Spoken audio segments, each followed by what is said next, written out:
Hello, I'm Travis Fish, and I'm joined by my co-host Tom Rees, and we've worked in UK hospitality operations for our whole career. This is the Ops Club podcast, a show in which Tom and I discuss what's really going on in UK hospitality, or at least in our small corner of it. And each week we'll be talking to a different industry operator about how they're coping and what's on their mind right now. This episode is brought to you by Williams, Stanley & Company, modern accountants for ambitious hospitality brands. From accounting and payroll to smarter data systems, they give you clear numbers you can actually use to run the week, not just file at year-end. If you want a partner who knows hospitality and moves fast, talk to Williams, Stanley & Company. Learn more at williamsstanley.co. How are you, mate? You said to me last time that you'd be on a school run and I'd be hungover, and that's not far from the truth, to be honest.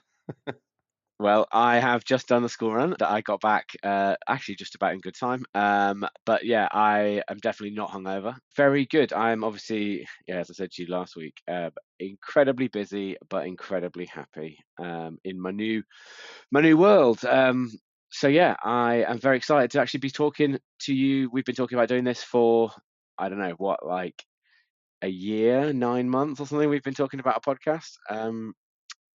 So yeah, it's super exciting. I think we should. I don't know. You said you were hungover. So what have you been up to yesterday? No, I said, but slightly hungover. Yeah, I had an interesting week. Really busy. There's lots going on as ever in the world of operations.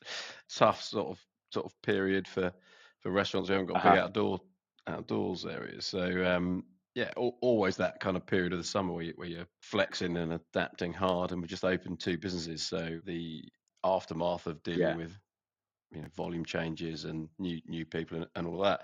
So yeah, that's been really busy. But I've also had some sort of classic unexpected social occasions. So I had a really nice. I went to a friend's book launch / kind of interview. Friend Ben, he's a travel writer, just written a really interesting book actually about. It's called Shitty Breaks, and it's about sort of the taking the path less travelled. And he's going to the 10 least. He's been to the 10 least visited cities in the UK, and goes and finds interesting sort of stories and discovers broadly that these places are quite nice if you kind of have the right mindset. What are some of the worst cities in the UK, or least visited? Not worst. So it's not. well, that's the I guess worst or people aren't visiting for a reason, right? So they're like Preston, Bradford, Hull, Wrexham. He went to Limerick in Ireland as well. So these are like official tourist board numbers, what, and he's Chelmsford. I've been to all 3 of those cities, 3 of them with midgets and butlers for different work-related events. We went to the fish market in Hull 20 years ago, and I've been to a Nando's in Bradford. But yes, I haven't visited those cities extensively. Yeah, it was great to see my mate talk about his book. It's a really great book.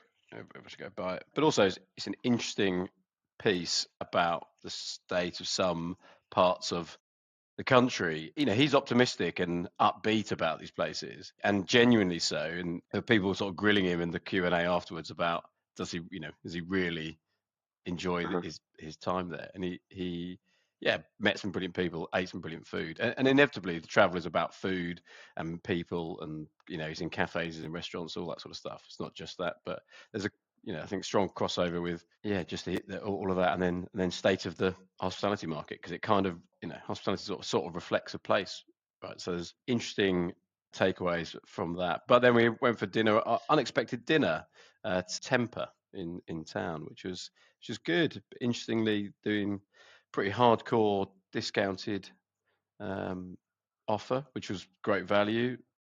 Oh, interesting. I actually have never been to Temper in all of the years since it first opened. Which one did you go to? It was the one in just off Covent Garden, near the bookshop Stanford's. It was, I can't remember what it's called, Market Yards or something. Yeah, that little back development near Dishoom, behind Dishoom. What sort of offer were they running? It's 15 quid steak and chips. Really great value. Oh Yeah, wow. really great value and well executed. Nice, good quality, tasty. Yeah, it was interesting, but nice, really nice company. As some guys that play football with and play for a vets team. So that's a bad. Oh my God, how are you a veteran already? It's a bad sign of Are the you? times, mate. You're not. Are you 40? Not yet, not yet. Oh my Um, God. yeah, but we Oh wow. yeah. So, but that was really nice. Inevitably, a little bit boozy. When you said steak night, when you said you'd had steak, you did a steak night in the pub as well, didn't you, this week? Yeah, Thursday's always steak night. Yeah, yeah, It's Thursday always steak night. Oh, yeah. fine. But you did 15 quid as well for steak, wasn't it? I saw it on Instagram, I think. Our steak night deal is outrageous. I mean, we should we have looked at it. We do look at it. And just think, well, we're a bit off. We're a suburban, off pitch, Yeah. offbeat pub. You got to give people reasons to visit, right? So we Yeah. and people love it. So we've stuck with it. We have put some more premium options in, but we flex it up and down. And Oh, I see. So 15 is the entry, but like you can spend yeah, more. yeah, exactly. We usually have 3 cuts, and you get a free glass of red with it. I mean, it's just it's unreal value, really. Yeah, But I mean, Flatiron I think are they like 14 or 15 now for their steak and it, chips? well, it's 14 entry point, isn't it? But you don't get any chips for Uh-huh. that. Oh, true. Certainly Yes. don't get a free Yeah, yeah, glass yeah. of red. Yeah, yeah, yeah. um, Okay, yeah. So you are giving you're not making loads of money on that deal. No, but we do well out of it. Uh-huh. We've obviously done the costings, and you take a small hit on margin. But that's the beauty of being a small independent operator. You can decide to take those risks, and it's a small scale thing, right? And Yeah. you can take a view on it week to week and flex it as you can. But we buy whole joints and butcher them ourselves and stuff, and do do things like that to try and mitigate some of the cost impact, which is Yeah. And actually, if you're a local pub in North London, I don't know what you'd call it, Northwest London, you're buying a lot of goodwill, right, for the rest of the week, for next time someone's going out, all of that stuff. that's what it's all about. I think that you're competing with. You go home, and especially in London, you might have had a few beers out. So by the time you've then gone home, to then walk another 10 minutes to the pub is you're competing with someone just clicking a delivery offer on their phone. So you've got to give people a pretty compelling reason to get out the house, walk down. I mean, I was talking to a colleague yesterday about how the weather, it has probably the largest impact on trade Mhm. in a lot of, depending on your venue and your offer. But we work so hard, and to have this as operators, you always have this view that, well, it's you have this huge impact on what you do, but the weather gods can blow one way or another Yeah. and completely The weather, ruin all of your hard uh, work. Yeah. and the transport gods, Yeah. like with strikes and transport. But yeah, like weather and I mean, whenever someone goes around to, every year when you do budgeting, like, no, I feel like still like everyone looks at the future with this like perfect view of what the year's going to be. Like no one ever thinks like, okay, the summer, like, we'll be on this trend, we'll be doing this stuff, we'll have fixed these things by July. Sort of forgets in the back of the mind that you'll inevitably get at some point in the summer 4 weeks of quite nice weather, and you will you will get 10% under your base level of sales. Yeah. Well, I mean, we if you think about how nice this summer's been, this spring and summer has been Yeah, phenomenal for sites that operate, large outside areas, and just pubs in general, city pubs, pavement drinking, all of yeah, that. It's been phenomenal. It's probably been a slightly tougher picture for restaurants, but when the sun's up, people still come out, and people are happier, and yeah. all that But if sort of you've got stuff. a terrace, Y- but I think you're right. Like it's people like people where you are a casual dining restaurant with no huge outside area, shopping centres, probably I would guess a lot of competitive socializing. Why would you go inside to do an activity in the dark when you can, sit outside and have a nice beer in the sun? Yeah, absolutely. I mean, you don't want to be, um, throwing something at a wall in a dark room, all sweaty. You want to be standing in the sun, No, having sadly a not. delicious, I think crisp it, pint of lager. yeah, I think that is, this summer, the amount of people that I'm speaking to, where they're, you know, where the last couple of months has been more challenging than expected, not only because of, budget changes and P&L pressure and all of that stuff, but actually, you know, we've had unusually, an unusually outdoorsy good weather couple of months. And I also just think that in general, weather's been good, but in a world where everyone is so conscious of how much things cost, I just think the default of it's easier to be at home in my garden, or I won't come into London, or I won't go into work today, I'll just work from home, is much higher. For sure, and I think that's a mindset, isn't it? If you're trying to save money to work from home, I don't think you get into a money saving mindset. I think, Yeah, and then you think, well, I'm not going to waste that on going and blowing it. I don't think people have well, I've saved 30 quid on travel and coffee and food out there. I'm going to go and spend that tonight in the pub, my local pub. It's more just if I'm saving money, I'm saving money. Kind of get into yeah. that mentality. Yeah, that was kind of busy week. Here we are, Start of your week. end of the week, and as ever, sort of lots of interesting stuff going on. But I guess we're thinking about we're going to have a chat and thinking about all the stuff that we've both done and kind of how we've got here. It's been also having dinner with the vets, sort of reflecting on like I'm getting pretty old now.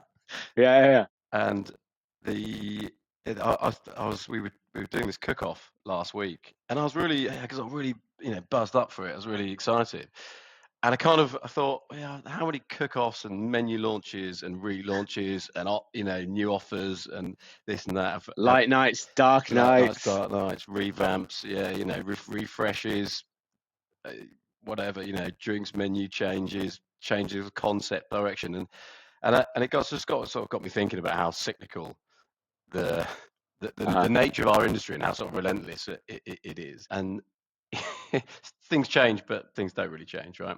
But I Yeah. still get super excited about a little menu change. Yeah, but it is like it just like time rolls on. Like I bet you're already like I'm already having conversations about Christmas and planning for Christmas bookings already. And God, yeah, we've only just finished, and yeah. like the calendar just keeps marching forward. But yeah, I mean, maybe a good place for us to start or restart or loop back to is just how we've come to be doing this, and maybe like a bit of our histories.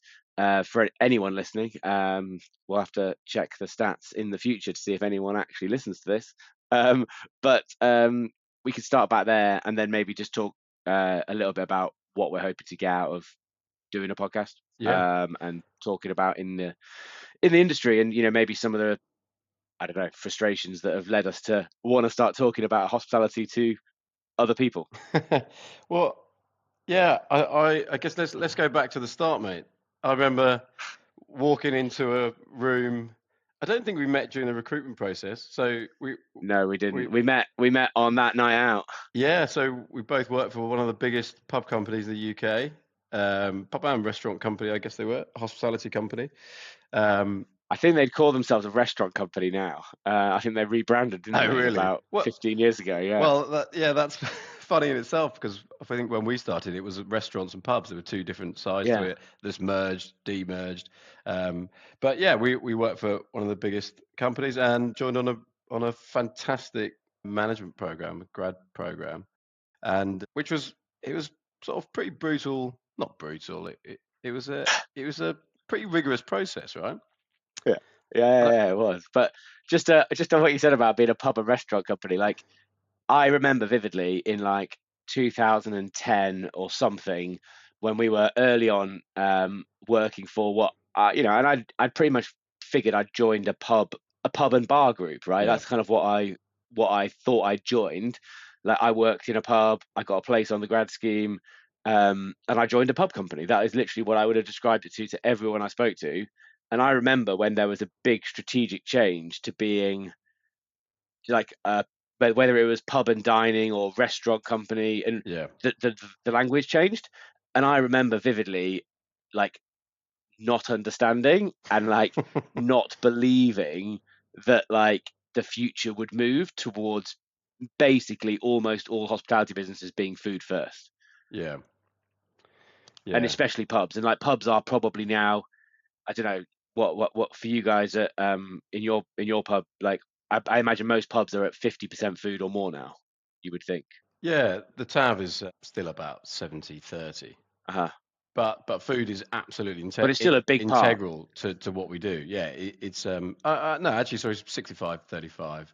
But Yeah, Sunday plays a massive part, and a lot of that drink is food related drink. So, but yeah, we also have a big beer garden, so it's we kind of get that big sunny beer volume um, that skews that. But yeah, I mean, if we didn't do food, we wouldn't be able to pay the rent. So it's yeah. But that is which is like such a big change that's happened over the last 20 years. Like the fact that pubs are proper food places now. They are effectively restaurants and bars, yeah, and that is like that was not the way the industry existed in pubs when I joined, definitely. and So yeah, it was yeah yeah. 20 years ago we met now. Yeah, Christ, 20 years. It's always funny when I interview people, or people say, "Oh, this person got 20 years experience in the industry." I think, God, yeah, that's a long time. No, I've got 20 years Yeah, experience in this industry. yeah. I mean, Um, it was actually slightly less that we met because it would have been 2008, but yeah, still, we met in yeah, we're 2008, getting there. Let's not age ourselves. and I don't know, we worked together for what, like 3 or 4 years Yeah, work before together, you. briefly live together. Yeah, yeah, yeah. Well, we all lived very close in lots of ways for lots of years, didn't we? Yeah, and Sounds a then bit odd, but yeah, yeah, well, I think that was one of the best things about what they did on the grad scheme was bring what was about 15 of us or something together, yeah, yeah. do lots of social stuff. So we met beforehand on a classic night out. There's a now legendary night out It's an in unbelievable night middle out. of That is a Birmingham. story for a different podcast, Yeah, probably. and just but they did that really well. The social side put us up in flats for a month, and and everyone lived together, worked together, and just shared this experience of sort of going into the industry. And I actually think that is something that's. I mean, I think it's been nearly a decade, I reckon, since I've worked in a place that has sort of managed to build relationships amongst people well, and I think, or like quickly, and deeply. Like I worked at, the big hospitality businesses I've worked at. So, and I think this is a good thing. So I'm happy to name them. But at Mitchells and Butlers and at Nando's, like both places invested a lot of time and money in, I guess, the fact that they understood the value that if people are comfortable Understand each together, other, know they each will other, do more good and things. Like, I don't know, quicker, better, faster, whatever. And I work with a lot of small businesses yeah, now, and yeah, it feels harder to maybe invest that time or that money and stop. I don't know, stop doing the thing that needs doing today and be like, let's go for lunch. But like, it is like the relationships we formed then. I mean, we went camping a month ago with what, like 10 people and now 6 children that we all worked together 20 years ago nearly. Like that's insane. obviously we're all total legends, but also because we lived together and we really shared that experience. I think hospitality can be quite a tough industry at times, but that Hmm. early stage of it, I think, was really exciting, and also the company did a really good job. I think they're giving us a sense that they're investing loads in us. We're going to be the next Hmm. wave of senior leadership, and all this. This is quite exciting as a young person Yeah, coming yeah. into the industry, which is the complete antithesis, and it kind of winds me up when people say, hospitality is just everyone's got this like horrific KP origin story where I just washed pots for years and years until my fingers were were numb, and then I moved up, and now I'm running a multi-million-pound company. And you're like, well, everyone has done some KP shifts, but there's also loads of different entry points into the industry. It's a modern Hmm. industry as much as it's one of the oldest industries, and I think we should talk about it in a slightly more upbeat, different way, because I think we had a fantastic experience, and both chose to Yeah. join and sort of made active choices. Yeah, it's not just like what we've always done, and therefore like it happens to be the only thing I'd ever done for the first 15 years I worked. But like it was a choice because I started doing it, and I was like, this is fucking great. Like I really enjoy service and team and progression. It wasn't that this is all I could do. So actually, like I'm lucky that I've worked my way up, which I think is kind of what getting at, right? Yeah, I think that there's just this one, and most people, there's a common narrative of, oh, how did you get into hospitality? Well, I was doing something else and I sort of fell into it, and then I just stuck around. So it's like the default thing, and Yeah.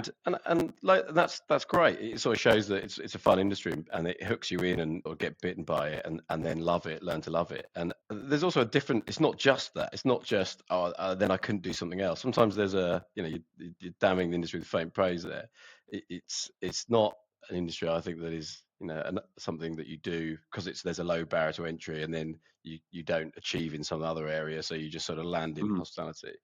I think it's such a mad, diverse, interesting, challenging industry, but also and I guess go back to that point of when we started, the people that are mentors and the people that we were talking to and meeting were serious professionals, really, mix Mhm. of interesting people, some pretty old school, but some modern, some of Yeah. them getting driven around in chauffeur driven cars. Some of them were our age, but seemed to be, high flying and all of that sort of stuff. And it was an exciting thing. And you think, well, yes, there's just lots of layers to the industry, and there's lots of opportunity, and Yeah. it can be a sort of an exciting place. And I guess what was good for us is we got to see more than just the operational side. mm, Like, yes, we got excited about the idea of like managing a big team and like running a business and stuff, but we also got to see that there's like this is how marketing works, this is what finance do, this is how like HR and tech work and food development, and like we got a really interesting, like I'm sure that's why people like you and I were like, this is quite interesting. Like one day I might like to do this uh, myself. You know what I mean? Like because you were like, oh god, like marketing stuff and menu stuff is super interesting. Like uh, it's not just opening a pub every day. yeah, and I think that it's important to caveat what I'm saying with the fact that I think hospitality sort of is operations in some ways. So, like this is Yeah. we're here, the ops club, we're championing operators and sort of giving a voice to the people because every day operators are out there on the ground doing it, living it, doing it, and quite often we don't have the time or space to sit and talk about it. And obviously, Hmm. I think that you've done a great thing with pulling the ops club together, and we'll obviously talk about that more in a sec. But they're quite often the voices you hear in the industry are in different functional roles, and people who maybe are on the periphery of the industry or supporting roles in the industry. But day to day operators like that, being on the ground doing it, that is it, and that's what we all love to do. Yeah. And it is a bit like, it's not quite as perfect as maybe it's sometimes made out, or like, when you get more senior and you get further from the operation, and maybe you do become a supporter, not an operator, like, which is again is amazing. Like, if you're a supplier or like a support function of hospitality operations, like there's nothing to say that's not great and awesome, incredible.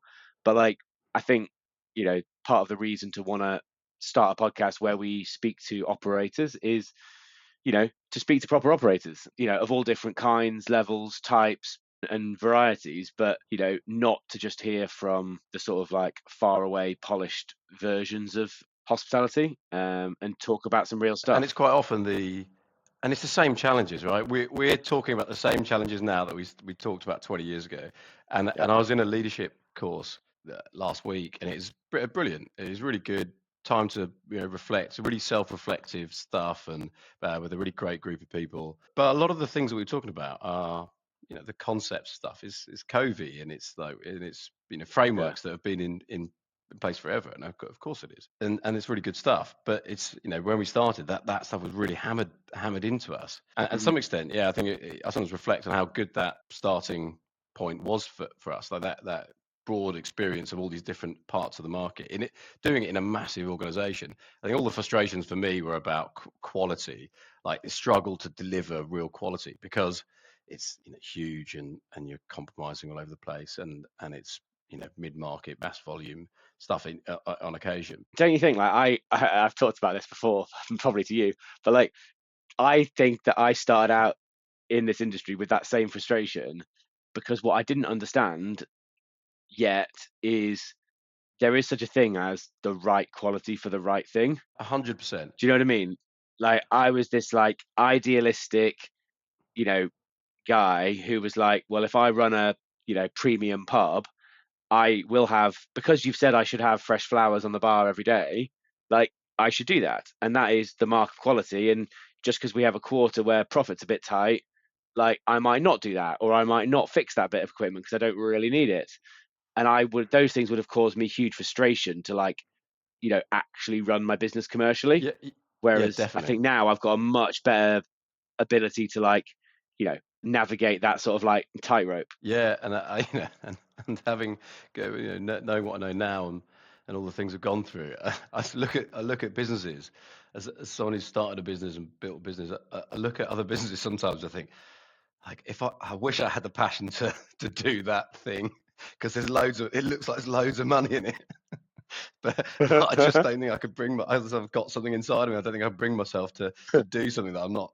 I don't really sort of believe in that product. But there's loads of clearly that's working, but I really appreciate that from Yeah, a business perspective, and those people that. And yeah, I'm not saying people aren't passionate in all those things, but I think it's about finding the right thing for yourself. And I yeah, definitely learned that. I probably wasn't totally, cognizant of it at the time, but definitely you looked around that we had that such a breadth of brands and some massive household names, some little niche things, some premium stuff, some real value stuff. But and they all had their place in the market. And I think the interesting thing that I reflect on in subsequent companies and big companies is you get this really good understanding of the market. So when certain areas of the premium market's struggling for whatever reason, price led challenges or in the market or whatever, uh-huh, and everyone's moving to value, then you realize if you've got a huge value estate, that's great. Good, good on them. They're doing a great job, uh-huh. and actually, you don't want to be part of a company that's tanking all over, and you certainly went through some Mhm. incredibly tough times at MMB. Yeah, Um, but I think you're right. Like, I think the learning curve we had there was just like all the learning opportunity there was just amazing. I guess we had sort of parallel journeys from there. So, tell me about how you got here, mate. How did Yeah. you get Oh man, that's a ridiculous question. here? I well after you departed from Mitchells and Butlers probably about a year or two before me, right? And I went off to work for Nando's, which was fantastic. Hopefully, and I'm sure at some point we can cover more insights from Nando's. But yeah, I worked in Nando's for like 5 years. I started my own business called Bababoom, which was a Middle Eastern kebab concept. I then moved over into tech at a business called RotaGeek, where I helped businesses implement rota software. So I have a huge, deep love of HR tech and rota scheduling, which I would very happily talk about Yeah, for many yeah, hours. that's So I did that for 4 years or so, and then I came back into hospitality, and I spent the last 5 years, 4 or 5 years, in a couple of smaller businesses again, working with founders, and then recently as ops director at Comptoir Group, which is a Middle Eastern restaurant group again. So yeah, probably my perfect job would be like a Middle Eastern restaurant and workforce management scheduling business, because I seem to have that's your niche. Yeah, yeah, gravitated that's your towards niche. that's like my Venn diagram. But that's like my happy place is Middle Eastern food and workforce management. I would say you have a pretty mad, broad range of experience now.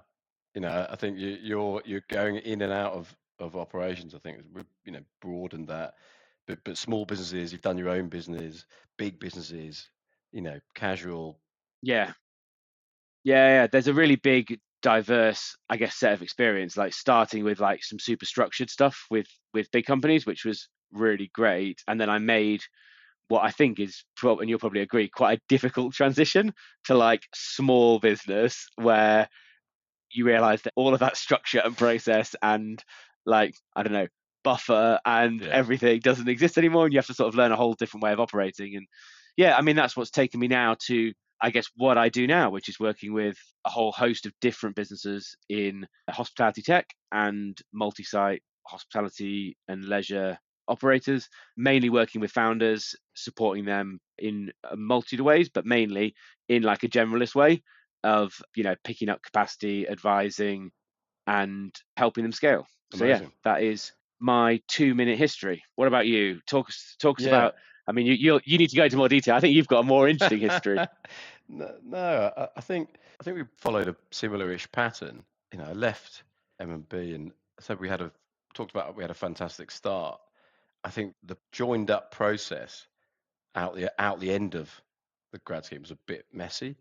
So we had all these, Uh-huh. the functional grads sort of slipped into roles that were quite neat and you could plan for that. And us ops guys, Yeah, like quite decent entry level roles you can go into. yeah, and I sort of remember it was, we went through that kind of ops sign off process, Yeah. which, to be honest, we were probably we Well, we're unqualified for. yeah, I had absolutely no idea what we were doing. We were kids, man. We were kids, yeah. Like, how do you become ready? This is the thing. This is true for like anything where you move from like, we were probably all competent to run one site. Like, we knew all the basics. We'd all had some level of like supervisory management leadership experience in like a team that you worked in. But like Well, going into then multi-site management, like fucking hell, like it was a bit of a it was a bit of a baptism yeah, of yeah. It fire, was wasn't like, it? like that scene in, sort of scene in Gladiators where you just like we were like the fodder in the background. We weren't the main character. We were the fodder in the background that gets thrown into the middle and just mauled by a lion immediately. And so, and there's half of the Oh, guys who are on our cohort. Don't even know where they are. Disappeared. They got yeah. mauled and they're never to be seen again. And there's slid off into other things. But I guess maybe that was the way they wanted it to be, a sort of baptism of fire. You either survive or you don't. That's ops, and that's the way of the Uh-huh. world. I don't necessarily agree that was a particularly joined up process or particularly good use of the money that they'd invested in us over the last previous 2 years. But anyway, we both sort of made it through in our own way, and I think I just had enough. I'd had enough of I felt a sort of compromise between what we were saying centrally and some of the messaging and then what I was seeing on the ground. So that disconnect between, people, that ivory tower stuff, and people sitting around making decisions in a room that didn't really translate to what was going on the ground, and just probably not having honest, tough conversations centrally, and just sort of pushing all that pressure on operators just to hit numbers and make it happen, and kind of Mhm. lack of clarity between the top and the bottom, and that happens in massive organizations, right? And it's hard to pick that apart because you need some certain structure. But I think that taught me a valuable lesson, and at the same time, met a girl, wanted to move to London, and there wasn't a great opportunity. So, and I remember getting some really good advice from a brilliant operator called Adrian Frid. I think he's ops director for Yeah, Cafe Nero, absolute isn't he? legend of a guy, and I really appreciated all of his his mentorship, whether he was taking the piss out of me or not. But he was brilliant, and I still use a lot of, like, I think I was really lucky to have someone, and I think you had good mentors as well, people who Yeah, really yeah. valued people and could cut away some of that noise from the center, and just focused on or the kind of important things in operations, and picked up lots of good lessons there. But I remember him saying to me, like, because I think I was probably cutting a pretty frustrated figure. He probably wanted to get rid of this sort of annoying guy, grad guy, and he was like, yeah, you get down to London, man. You should just do something that's a little bit different. Get down to London, do something a bit younger and a bit different. And I went and interviewed a company called Byron. It was pretty small at the time. Yeah, I mean, Tom, not just pretty small. Like wasn't it 2 or 3 sites? I think there's about seven, I think 7 or 8 or something like that. Was there that many? Was there Yeah, that many? yeah, yeah. Because they had some decent backing to start with, and they kind of went relatively quick. But it was, comparatively absolutely tiny. There's like 5 or 6 people in the office, kind of thing. I remember going to eat the first burger and just thought, this is fucking unbelievably good, and got really excited about And it how was. and it Like was, it yeah, yeah. I was. mean, it's a well-worn path of the business where it is now, but And how long were you there for? Like you were there from like 6 sites to what? to like 40 odd, 40, 45, Yeah, something like that, but rapid a really buyout great went, like yeah, timeline. through the buyout, saw a lot of rapid growth and like brilliant people. But I think brilliant people at M&B, brilliant people at Byron. Byron's completely different, but it was really formative, and we'd learned a lot, I think, but I also needed to go into the new environment to implement what we'd learned at M&B in a new environment. And it was young, fun, growing. And, M&B was going through a tough time at that time. If you remember, they had lost 400 million quid or something in that massive, ill-fated sort of property deal. and Yeah. sort of tax arrangement deal, and that started to impact. But it was also a tough time for the market, and we were suffering the consequences of that on the ground. And then going into something that was new, well invested, and it was like, let's do it really well rather than Yeah. save money, don't spend any money. That was really exciting, and yeah, and also the early years of Byron, I think they were doing things. We were doing things that you were probably experienced at Nando's as well. I think Nando's were really good at it. And certain businesses, lots of businesses weren't doing anything for their teams, weren't creating a fun environment. We Hmm. did a lot of social stuff, created a really fun, dynamic, buzzy environment, and people wanted to work there. And yeah, that was brilliant. And went through a really great journey with those guys. Met some brilliant people, some really fantastic operators, proper operators. And then from there, went back into pubs. And I was talking to someone recently. Sort of pubs are branded restaurants are brilliant for lots of reasons. But one of the frustrating things is that when you do get these tough sales moments, if you're an operator who sort of wants the, you want to get out there and drive sales, you're limited a little bit to just delivering a fantastic service experience and hoping people come back and Yeah. If you're selling burgers and it's a bit hot, it's quite hard to pivot into ice cream or, yeah, like your beer yeah, garden. but of course, if you're a completely independent business, you could shove a load of beers in a tub and stick them outside and sell them, or you could stick a DJ in your restaurant. You could do all of that, and you could do that in a brand environment if you really pushed everyone and said, "I want to do this thing," and got after it. But realistically, you're protecting a brand, you're delivering a concept, so you've got to want to work within those brand parameters, and depending on how strict they are, you're sort of limited. So I was definitely looking for a bit of creativity, and pubs offer that in spades, right? So moved into Yeah. independent. Well, we were part of a big group, but super independent and kind of unique little pub group that was called Metropolitan Pubs, and it was a mishmash of three different businesses that had been bought and put together. And yeah, really interesting. So I'd sort of joined there. Maybe they were a year and a half after the buyout and stuff. So you had this mixed estate where some really foodie stuff, some purely wet-led stuff, but all quite premium pubs, mainly in London, a bit in the home counties. And I absolutely loved that. And that was I learned a lot about property concept building.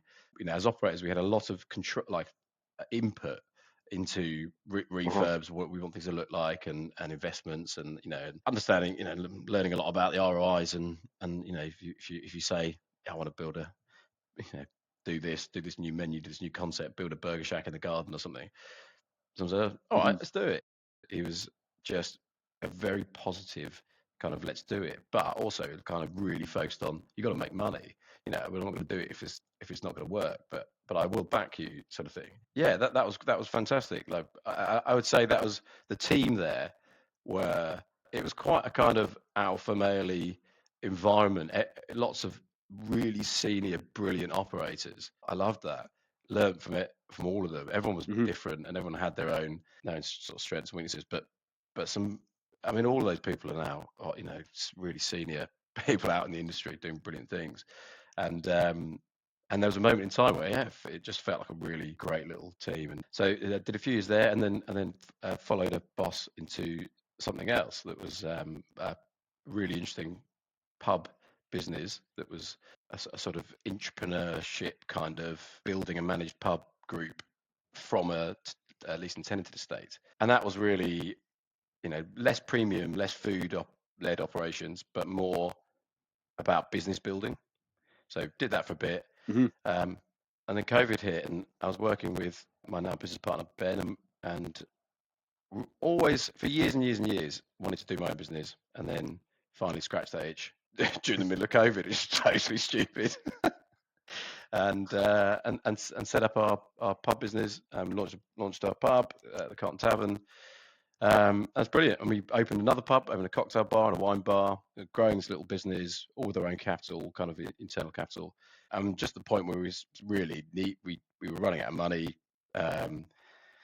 Because inflation and energy bills and everything was sort of getting on top of us, and we were trying to grow three Yeah. businesses in one, and we moved pretty fast, and we were struggling with our second site. It just became a bit of an anchor, so we consolidated back to one site, which is a shame, but that was the time when I sort of stepped out, and now running the ops team in one of the one of the best restaurant groups in the country. So very exciting stuff, and gives me an interesting insight into back into branded restaurants, but also still got the pub and kind of see what's going Yeah. on there.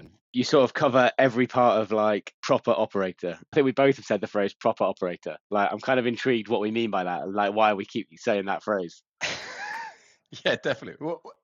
What do you think it means, or what does it mean to you? I think to me, proper operator means first and foremost someone who not in a support function, Yeah. someone who is, managing, whether it's a shift, a service, a business, an area, or a whole company, but Yeah, like yeah, someone yeah. with leadership of a big team of, you know, people delivering the hospitality experience. Like, I think proper operator for me, and I think it probably is a little bit more loaded to, I guess, my view of like a good operator. And so I think it encompasses some, probably quite strong views on how you are a leader, and that you're also pretty commercial. Because I think those two things, rather than just being amazing at service or, you know, um, I don't know, being super good at compliance, which are both very, very, very important. I think that for me, the two most important things in hospitality are being a good leader and actually knowing how to make money. Because if you can't do both those things, like, you're screwed. Yeah, it's funny. I mean, you listen to this business has gone pop, that business has gone pop. It's been a pretty rank couple of years for the industry. Tough market out there. But sometimes when you hear about businesses that are just massively laden with debt and go bust, owing massive amounts of money, and you think they were never making money, and you think, what was going on? Like who's Mm-hmm. bankrolling that? And I guess there's always different ways of structuring businesses and stuff, but yeah, it's easy to. I think the beauty of our industry is like generally everyone knows what good looks like. Maybe to them, but everyone thinks they know how to create an amazing bar and restaurant, and that's one of the reasons why you get all this mad stuff going on in the industry, because people love it. It's sort of sexy, romantic industry. People want to put their money into it, make loads of money as an investment banker, and then build a bar and Yeah, restaurant, and think it's going to be loads of fun, and it is, and it can be, but it's also like yeah, savage hard yeah, work and doesn't make you lots of yeah. money, crucially. Doesn't always um, make you lots of money, and and if it and is, you have to scale it really fucking no, far.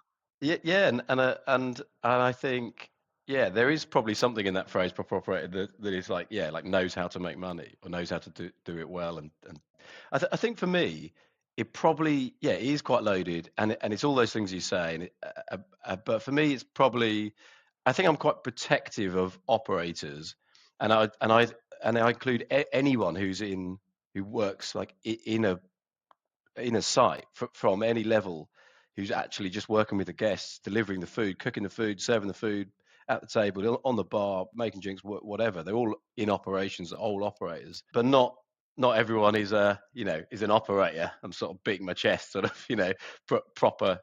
Well, I consider to be a proper operator, because I think it's a sort of it's an attitude, like in setting the table. Danny Meyer talks about that Hmm. hospitality gene or hospitality quotient. Some you can just tell some people have it, and it's been articulated in many different ways, but I think that it's something around that. When you go around someone's house and they offer, take your coat, offer you a drink or a snack immediately, and is the place laid out nicely and ready to, nice ambience, or are you walking into Hmm. someone's mess and they're like, yeah, grab yourself a drink if you want, whatever, and they go and sit down, and that's fine. It's just different people, but those people, they might have worked in a restaurant in their life, they might have been in operations, but they're not a proper Yeah, operator. And and there is and then and then it is something about not being in service functions, and I think that is probably because of that formative experience in M&B and in big companies, where I can look at that and say and value the structure and the support that you get, and the processes that are in place that are sort of world class in some respects in terms of managing yeah. margins and all that. But it does that can really stifle creativity, um, and I think sometimes proper operators are sort of people who can do Yeah. it all, who know what good looks like, and have run and potentially have run their own businesses, and have like taken risks and got in there and done it. So it is a bit of a laden value judgment on, yeah, who I think is really who's good. Yeah, it is. It's fun, but I think it's also like the attitude of like, I don't know, if I was going to think of any number of general managers I've worked with in my career, like there are, I think it's a difference between like doing a job and running a Yeah, business. yeah, yeah, You know what I mean? Like taking it that little bit more ownership of, you know, yeah, treating it like your own, and I don't know, being a yeah. proper Well, operator. I like it. it was interesting. So back in Byron days, we talked about doing this properly, and it was like a watchword, a standards driver, a way of saying, this is your job, you're a KP, but doing it properly in your world means this, and as a waiter, doing it properly means this. So it became this phrase, and that's probably partly why I use it a lot. That we repeat it a lot as a sort of almost mantra. Like if you're going to do something, do it properly. We've all heard that phrase, sort of. Yeah, yeah. I don't know what that would a old wives phrase is that. That's not the Old wives' tale. yeah, but it's something that I guess you sort of parents instill in you, right? If you're going to do this properly, Yeah. if you're not going to do it properly, don't do it at all. Sort of attitude, and doing it properly. Yeah, What I like about talking about doing it properly is a lot of our industry and a lot of operators talk and are told to do things like to the highest quality or to the highest level, or like this, like everyone's always getting told, like this needs to be better, or like service needs to be higher. And actually, like I think that just creates this whole load of stuff that is very, very unobtainable, right? Like what is good enough? And like I really like the idea of let's agree what properly is, and then let's do it at that level. Like for every task role, you know what I mean? Like I think it's a bit of a different mentality. It feels yeah. obtainable. Yeah, yeah, absolutely. Yeah, it's sort of, yeah. It's not. I think you can tie it. You can tie it as a. Oh, and we did. We sort of tied it to real things. It gets a little bit more esoteric when you when you're talking about leadership stuff. So it's sort of how like leading a team. How do you do that properly? Well, there's loads of things that you can break that down into, and it sort of gets bigger and bigger. The more senior you are, it sort of gets broader. Uh-huh. I like that you can have touch points that then really mean something to someone. So, we used to say we had a touch point around the pens that we had in the business. We used to use Bic Mm. biros, and we could have used a cheaper pen, and it probably would have been all right. But Bics were proper. They're iconic design. They work properly, and they're this sort of iconic product. So for us, that was a sort of touch point of like doing it properly, having those pens, and but it gives it gives everyone a sort of broad standard and a bit and a language around something that you sort of got proper Yeah. operators no. Yeah. But actually, you what's know also cool about that is you've got like internal things. Lots of people would be like, oh yeah, well we choose to do this for our customers because we think that's the right level of quality. It's rare to hear a story where someone's like, we decided that we were going to do this internally as a standard because it will be, probably slightly better and more reliable, but like we just believe that that is the right level internally. You don't hear a lot about internal stuff like that. yeah, no, absolutely. Leads me to think about Ops Club, why you started it, and why you kind of wanted to build that up and connect operators. Yeah, mainly because it's not easy. Like there are thousands, tens of thousands, and maybe maybe hundreds of thousands of people who work in management, in operations, in multi-site, single-site, hospitality, leisure, food, beverage, accommodation. All of those sort of industries. There are hundreds of thousands of people in the UK. Maybe it's something like I think it's 2 million people that work in hospitality industry or something in the UK, and so many of those are not directors and executives and C-suite team members. Like that, the number of people who are, you know, who are those in those roles is so small. And actually, there is very little in our industry that I've been able to find that proper operators and any operators, whether proper or not, can really like access and learn from. And my own journey was super insular to the businesses I've worked in. So for the first decade I worked, like I was lucky to work in a couple of big companies where I had a fairly wide network in those companies. But I think that was quite unusual. I am, it turns out, quite a good network builder. Not quite sure why, but it seems that I am. And then I went to work in smaller businesses and got to know, the world outside of big companies. And, it's super insular. Like if you work in a small business with a small team, it's really hard to get out of your day job. And I guess my career has, and my learning has got so, I guess, like propelled Yeah. by meeting more people. And, I can't even describe the benefits I've had because they're not like super tangible, but like I think the last 3 or 4 jobs I've had have all come from people I've met and conversations I've had. So much of the way I think about things now is from conversations with people outside of my immediate day-to-day work. And I just want to give that opportunity to more people. And, that is, I believe, like through things like in-person events.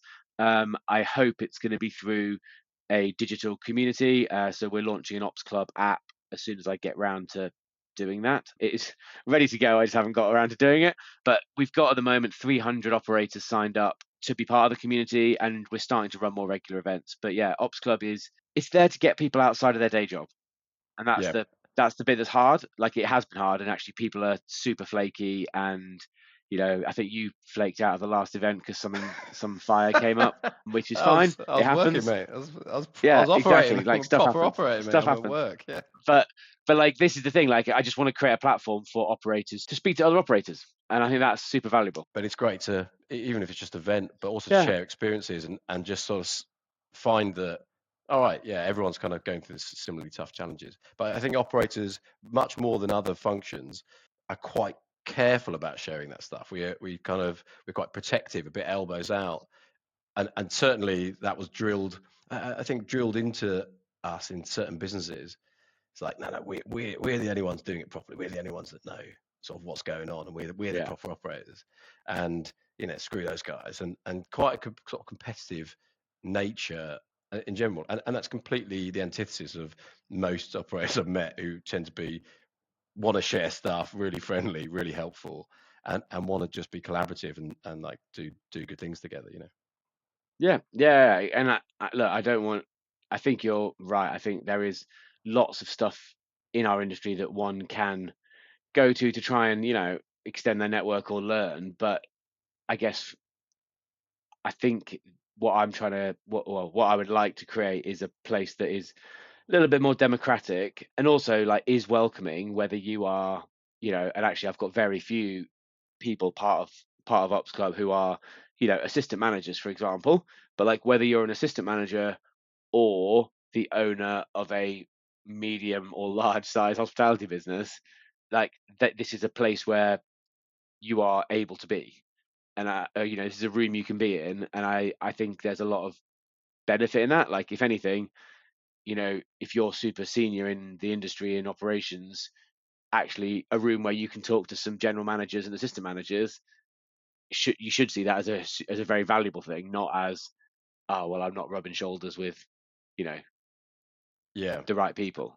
I think operators are proving to be a challenging group to get to invest a little bit of time in themselves. Like we've had a bit of success so far, but I think that's one of the things I'm going to try and work on next is just getting people to try and commit a little bit more to uh, you know taking an hour and putting it in your diary and turning up for an event or come into session. I want to run a funnily enough going to run a finance course this year for operators that want to get better at their numbers. But you know I think you need to try and get people into like a certain mindset that like there's nothing wrong with being like, oh no, I can't do that on Wednesday because I'm doing this thing, rather than, oh yeah, I'll just not bother going to that, like I'll just stay and cover that bit of shift or whatever.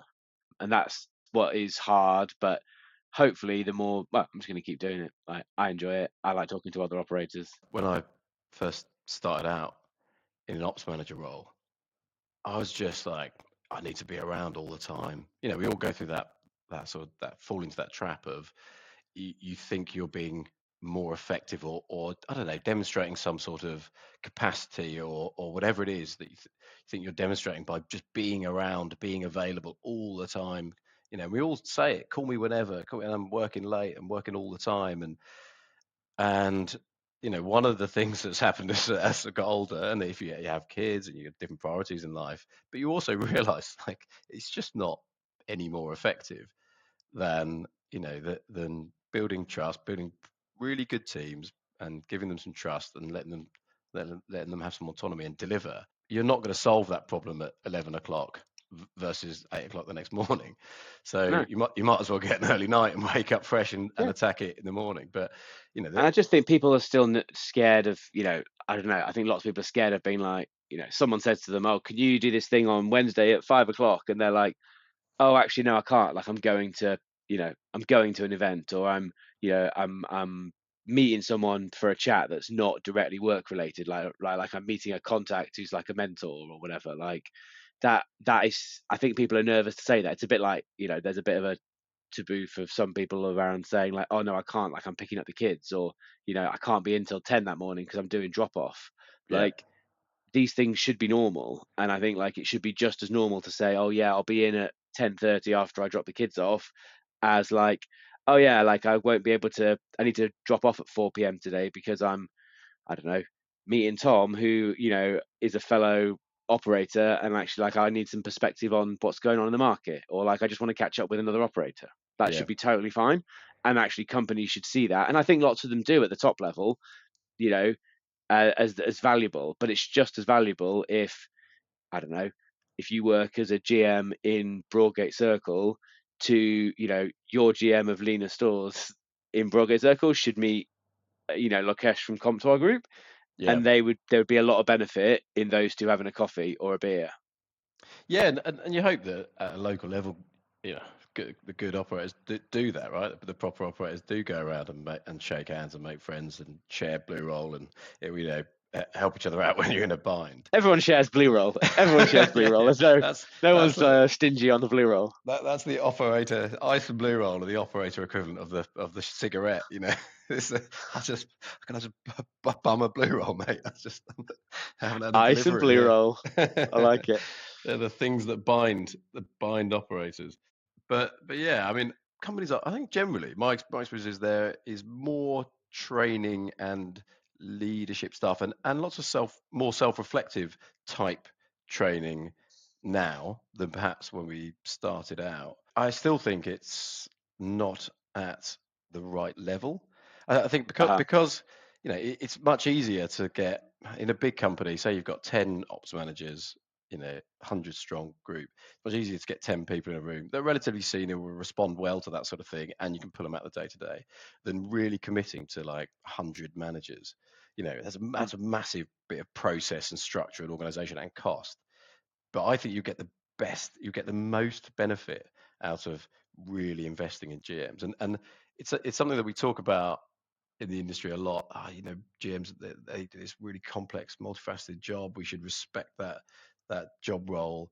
Way more. These guys are super senior people, and we can't. We it's great to talk about it, but there's a lot of lip service paid to it, and sometimes don't treat that role as such. So, sort of getting them into the room and with Ops Club, say, I think it's a really valuable bit of time for a GM. But you're right. If they then turned around to their boss and said, "Oh, actually, sorry, I wasn't there. I was doing a networking event." I think there'd be quite a lot of reaction to be like, well, "Why are you doing that?" Yeah. Yeah. And that's fucking ridiculous if I can, Yeah, yeah, say yeah, that. Like yeah, that the fact that yeah, and you have people thinking that you're looking for a new job or that you're not happy or whatever it might be. And it's ridiculous because the ops director or the area manager or the CEO of that company will be going to lots of networking events and meeting lots of different people, and it shouldn't be seen differently. yeah. Well, I turned up at the event with my two ops Yeah. managers, and one of my GMs was there. Yeah. That's absolute legend. So, hello, Yeah, mate. and it's Hang on a great that minute. they didn't tell you. Great they Yeah, didn't tell you. Like yeah. that's Uh, that is fantastic. no, I love Um, that, mate. It's just just to round off for the thousands of listeners that are probably still here at the end of our first episode, we're going to be interviewing a whole host of operators. This won't just be Tom and I talking about hospitality. We've got a whole lineup of different operators, proper. I don't know. Maybe we'll try and find some not proper operators as well. I know a few of them. Yeah. We can invite Yeah. some of them.